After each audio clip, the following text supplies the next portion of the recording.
Get ready to cook with the best. Join our favorite chefs in the Tastemade kitchen as they show you how to make restaurant-quality dishes at home. It's time to make this tonight. Yo, yo, yo, it's Derrell Smith again here as your host for Make This Tonight. I am the CEO of Meatballs, former NFL player, and today we are catering to the NFL players who like to eat vegetarian meals. Today on the menu we have a Kale Pesto Mac and Cheese. We also have a sweet potato Jamaican patty with a side of salsa verde. And to finish it all off, we're going to have a banana pudding, which is ridiculously good. The banana pudding I make is not my grandma's banana pudding, actually. This is a recipe that, I just trialed and error. I saw a couple other people make it, and I was like, oh, that looks pretty good. And so what I start with is just some vanilla pudding mix, right? I add a 1-to-1 ratio of milk to start. Next, I'm gonna add sweetened condensed milk. This is gonna be the sweetener. It's really thick, as you can see. So we got our 2 milks. Mix that in. And then I'm gonna add just a pinch of salt. Don't go crazy, okay? Salt is always good. Finally, we're gonna add a little bit of amaretto. Okay. So the reason I am making this today is because once the pandemic hit, I had to switch up my whole business to selling pretty much the things that I'm really good at. Banana pudding was one of those things. You put it in the fridge, I would say about 5 minutes. It doesn't have to be too long. So here we have a food processor, and we're going to make a Jamaican patty. And this recipe is inspired by the pandemic also. There was a vegan Jamaican spot right up the street from my apartment in Brooklyn. It was one of those spots that before the pandemic, we were always in there all the time. I'm gonna just sift this flour a little bit. I knew the people by name, and during the pandemic, I was like, man, I gotta show a little bit of support. And so I would go up there and just get these patties because they're so delicious, and I wanted to share them with you today. I'm gonna add a little bit of sugar. This is gonna sweeten it up a little bit. And turmeric. In Caribbean cooking, it's everywhere. So when you get curry, when you get the patties, the color comes from the turmeric, that yellow color. But I'm excited for people to like eat it. I was upset when I went to the farmer's market early on during COVID and realized that everybody took all the turmeric. So that wasn't fun. And I want to show you how easy it is to make a dough. We're gonna add our really cold butter. And what this does is it starts to create a meal. And what I mean by meal is just like this, right? Boom, boom, boom. All right, so when I open this, you'll see that butter start to just be incorporated in it. You see that butter just dispersed throughout our flour. Now, I'm gonna cut that with a little bit of vegetable shortening. This I don't have too cold, but I will cut it up. Once I do that, it's the same thing. We just pulsing this dough until it forms. Let me get this on. Pulse, pulse, pulse. All right? And now let me show you this. And you can see that. You see that color starting to come together because we added that turmeric to it. Now I'm going to start to add my liquid. So I like to do it like this. I'll add a little. Once you start to see it form, that's how you know you got enough water. And I'll just keep it going, keep it going, keep it going, keep it going, keep it going, keep it going, and then I'll stop it. And that's our dough. Voila. Super simple. It's not done yet because we still gotta knead it. But if you see that, that's exactly what we want right there, okay? I'm gonna take a little bit of flour, just put it onto my board, just a little bit. All right, be careful with these blades. And a little bit of flour on top, like that. And now I'm just gonna, wow, this feels like silk. Beautiful dough. And it's so simple, like the first time I made dough using a food processor, I didn't even know how simple it was. It's nice and shaped. All right, dough is set. I'm gonna put this bad boy into some plastic wrap. I would say you could leave this in the fridge overnight. Why not? If you got the time. If not, maybe 4 hours should be enough. We are going to exchange our dough for our pudding and some whipped cream. After trying a bunch of different banana puddings, I don't know, I came up with this recipe and I've stuck with it for a very long time. So what we've got here, we've got our set pudding mix, right? And now we've got some whipped cream that we whipped earlier. And what this mimics is my mom's version in the sense that she would use egg whites for this part. And instead, I'm using a vanilla pudding mix with some whipped cream. All I'm gonna do is dig under and just fold over, just like that, all right, boom. And just know if you want any of these recipes, make sure you just follow that link below and you'll be able to make this for your friends as well. My whole goal is for you to be able to brag to your friends and tell them like, hey, I bet mine tastes better than your mom's now. And with my banana pudding, I like a little bit of citrus flavor, but I don't want to add the juice of a lime to my mix. So instead, I like to use the zest instead. And there's a certain appreciation that people have when you take a detail of like adding limes as seriously, you know? All I'm gonna do is just fold that in, okay? Now, it's time to assemble our banana pudding.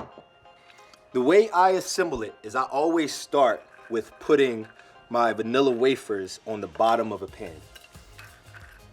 Boom, boom, right? And next, I'll put a little bit of my mix.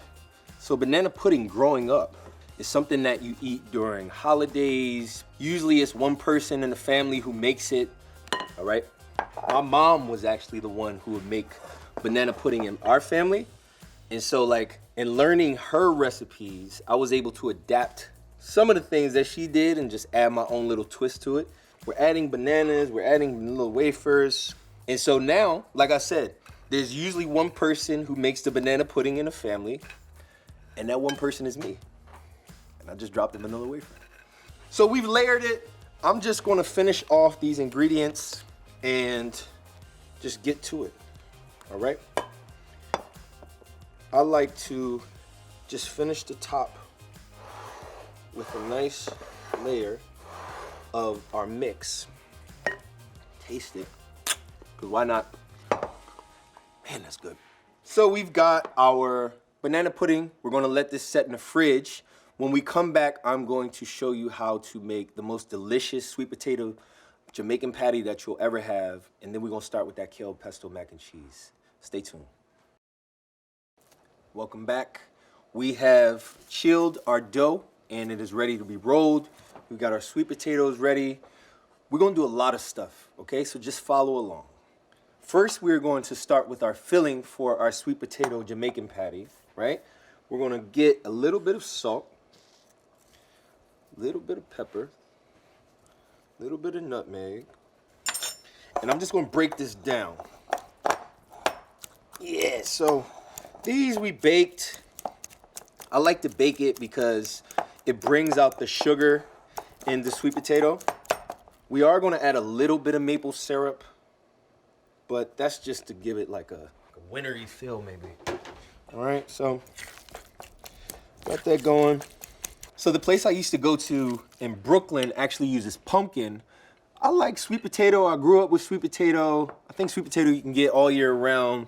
So I use sweet potato. Now we'll move over to the dough. This dough has been resting, and as you can see, anytime you use turmeric, it stains anything you use. So what I'm gonna do is protect this white counter so that I don't get in trouble when I leave here, all right? Just put a little bit of parchment paper. I don't wanna go on the sides of this, so I'm gonna just split it in half.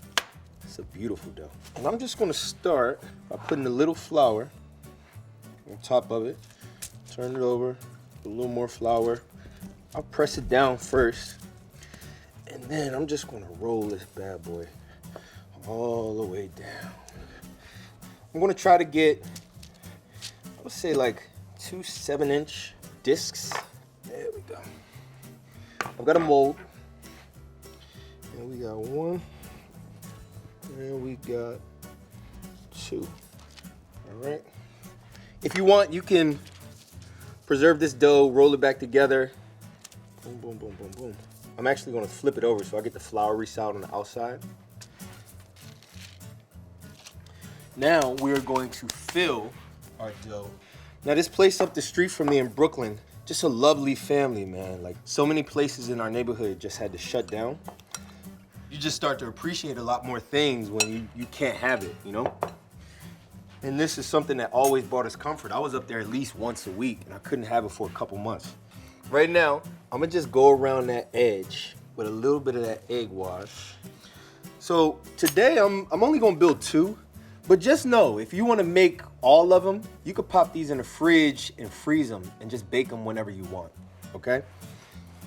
So don't get mad at me, I'm sorry. I fold that over and I just take a fork and I'll crimp that edge, just like this. They're crimped. I am going to put this onto a baking sheet.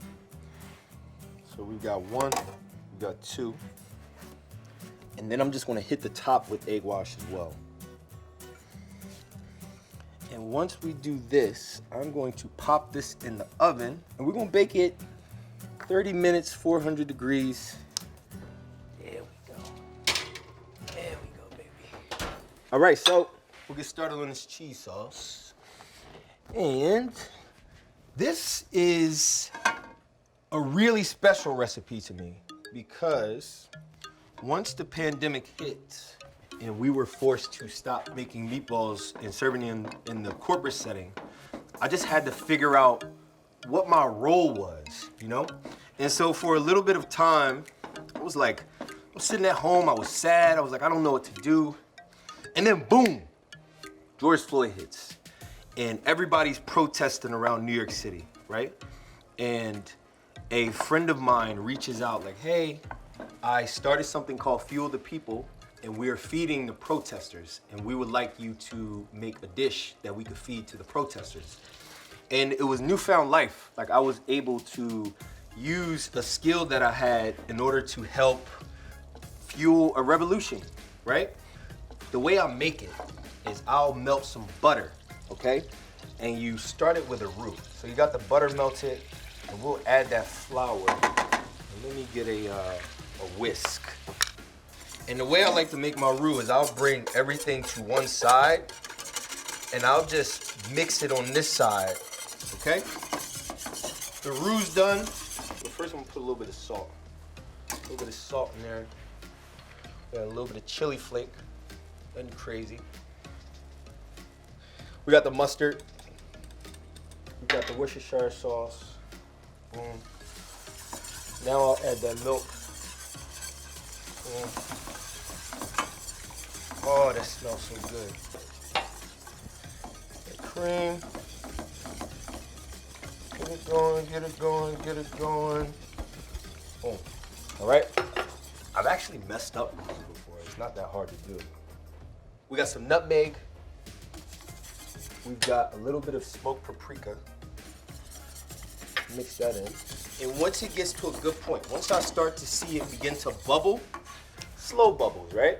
Then we start to add our cheese, okay? A little bit of garlic, we'll put that in there. Boom. Just let it go.